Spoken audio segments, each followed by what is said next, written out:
Hi, this is Mike Grean at SES New York 2011, where we just had a fascinating keynote with Duncan Watts. Duncan, it was a great session. A lot of furrowed brows I could see with people trying to figure out with some of the data there. Yep. But I think one of the things that seemed to come through more than anything else is that we just seem to assume that if you want to do anything with Twitter, then to find the biggest influencer, it has to be the one who has the most followers.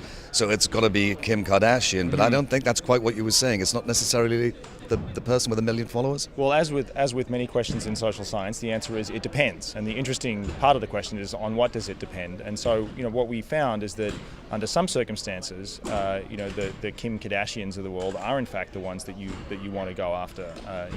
And that's really when it's very sort of time-consuming and expensive to find people and to recruit them.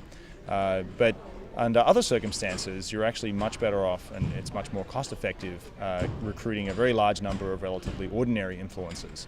And so, the key for marketers is to really, go out there and do the hard work of putting numbers on these different costs. So it's not as easy. You don't just find the guy with 1 million. You've actually got to spend a bit more time, like you say, getting to the ordinary influencers. Right. I mean, I think the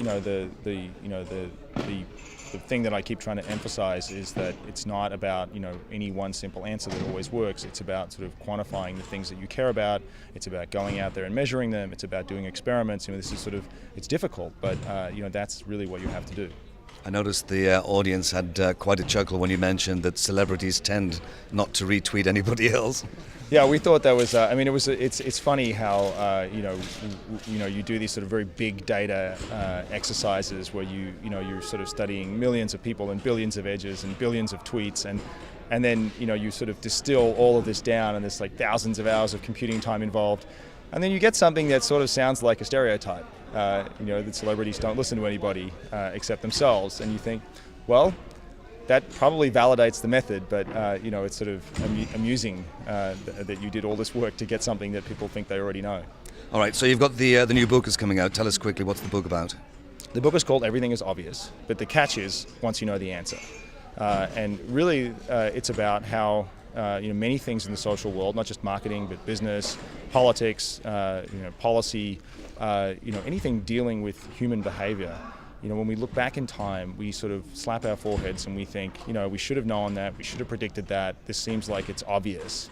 And yet when we look forward in time, everything seems messy and unpredictable. The evidence is that people do have a lot of trouble predicting human behavior. They do have a lot of trouble selling things to others.